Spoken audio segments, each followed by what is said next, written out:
একটা বিভ্রান্তিকর কন্টেন্ট নিয়ে আমি তোমাদের সামনে হাজির হয়েছি। তাহলে চলো দেরি না করে আমরা মূল কন্টেন্টে চলে আসি। দেখো, I cannot put blank with such an insult. এখানে প্রত্যেকটি শব্দের অর্থ কিন্তু তুমি জানো। ক্যানট অত জানো, পুটের সাথে এই যে প্রেপোজিশনগুলো আছে এগুলো যখন যুক্ত হবে তখন অর্থ কি হয় সেগুলো যদি আমরা জানি তাহলে আমরা সঠিক শব্দটি এখানে বসানো সহজ হবে। দেখো, আমি যেভাবে শুরু করছি ক্লাসটি, শেষে অত্যন্ত চমৎকার তোমার না জানা অনেক তথ্য তুমি পেয়ে যাবা। এখানে উইথ অর্থ জানো, সাচ উইথ অর্থ সাথে, সাচ অর্থ এমনকি, অ্যান্ড ইনসাল্ট মানে একটি অপমান। ইনসাল্ট মানে অপমান।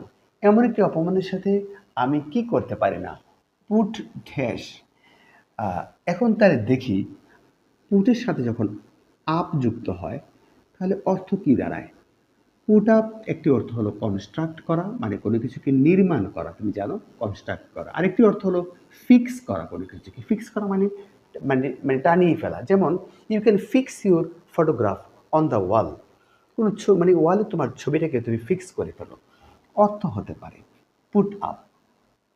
শিক্ষার্থীবৃন্দ, তাহলে আমি দেখো এমন একটি অপমানের সাথে নিজেকে কি ফিক্স করতে পারি না নাকি কনস্ট্রাক্ট করতে পারি না, অর্থটা হচ্ছে না মনে হয়। তাহলে এবার আসো, পুট অন অর্থ কি দাঁড়ায় দেখো।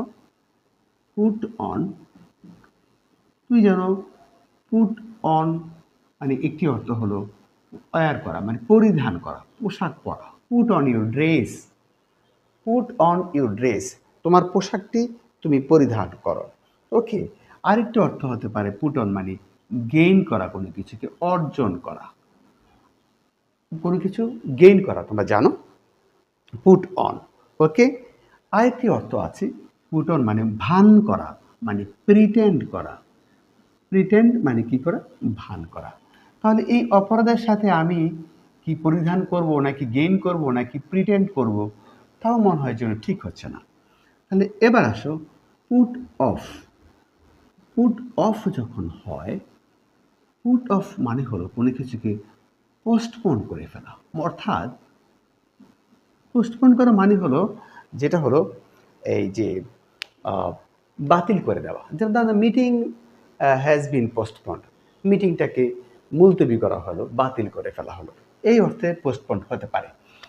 দেখো, পুটের সাথে যখন আউট যুক্ত হয়, পুট আউট, পুট আউট শব্দের অর্থ দুটি হতে পারে। একটি হলো এক্সটিংগুইশ করে ফেলা, মানে নিভিয়ে ফেলা, এক্সটিংগুইশ করা, নিভিয়ে ফেলা, পুট অফ। যেমন আগুনটাকে নিভিয়ে ফেলো তুমি, এক্সটিংগুইশ করা। অথবা কোনো কিছু ধরো ডিসঅ্যাপিয়ার হয়ে যাচ্ছে, অর্থাৎ কোনো কিছু বিলীন হয়ে যাচ্ছে, তখনও তুমি এই ডিসঅ্যাপিয়ারের জন্যে সেখানেও পুট আউটকে ব্যবহার করতে পারো।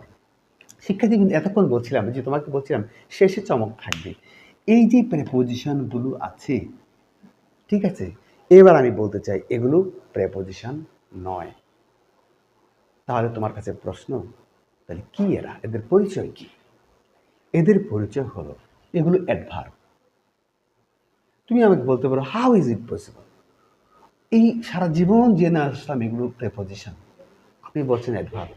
হ্যাঁ, অ্যাডভার্ব এই জন্যে কারণ দেখো, এই শব্দগুলো একটার সাথে তো ম্যাচ করছে না, নাম্বার ওয়ান। নাম্বার টু হলো যে পুটের সাথে যদি এখানে দেখো আরেকটি উইথ শব্দ এখানে দেওয়া আছে, দেখো with, that is another preposition.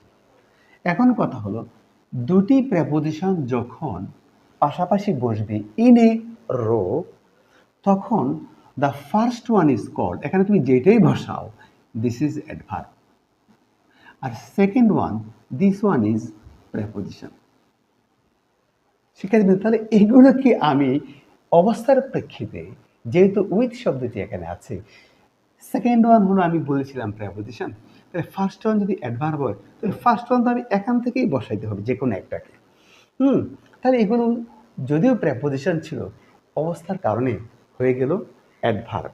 তবে সুইটেবল অ্যাডভার্ব হলো তুমি যখন পুটের সাথে যখন এখানে আপ বসাবে, তাহলে অর্থ কি দেখায় দেখো, পুট আপ উইথ, এই যে থ্রি ওয়ার্ড ভার্ব, যার অর্থ হলো সহ্য করা, টলারেট করা, সহ্য করা। ইংরেজিতে তোমরা বলো টলারেট।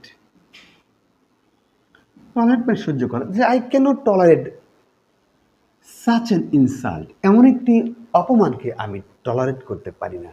আমার মনে হয় তোমার জন্য সুইটেবল প্রেপোজিশন, অর্থাৎ এখানে আমি একবার বলবো সেই সঠিক উত্তর আপ। শিক্ষার্থীবৃন্দ, আমি বলছিলাম চমক, চমক মানে এই প্রেপোজিশন নয়, হয়ে গেল অ্যাডভার্ব। কেন অ্যাডভার্ব? ওই যে বললাম দুটি প্রেপোজিশন পাশাপাশি থাকলে প্রথমটি অ্যাডভার্ব, দ্বিতীয়টি হলো প্রেপোজিশন। ঠিক আছে? এবং অর্থ দেখো কোথায় গেছে। এটা খুব উচ্চতর একটি পরীক্ষায় আসা একটা প্রশ্নের সমাধান। এটাকে একটা মাইক্রোস্কোপিক একটা বিশ্লেষণ আমরা করার চেষ্টা করেছি, যেখান থেকে আমরা জানলাম পুটের সাথে যখন প্রেপোজিশনগুলো যুক্ত হয়, যখন এগুলো যুক্ত হয় কি অর্থ দাঁড়াচ্ছে।